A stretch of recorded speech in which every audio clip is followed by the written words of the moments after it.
I pozdrav svima ljudi, s vama je ProGamer i danas ću vam kazati kako skinete Stand Edit. Znači, imat za ovaj klip 3 linka. Prvi link vam je za WinRAR, znači ovdje izaberete koliko imate bida. Skinete, idete ovdje, ovo će biti drugi link, idete ovdje download now za torrent i skinete.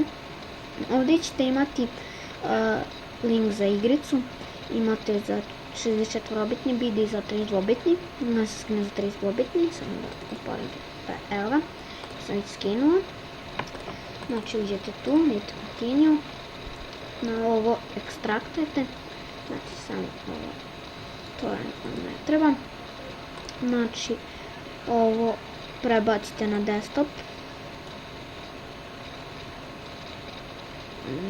ne znam nešto, evo ga, ne znam, bitno kada to prebacite samo ekstraktujete, znači idete ovdje, idete na igricu, idete van.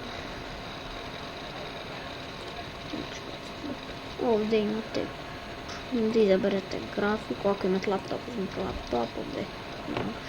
Ovdje izaberete rezoluciju i to je bilo to.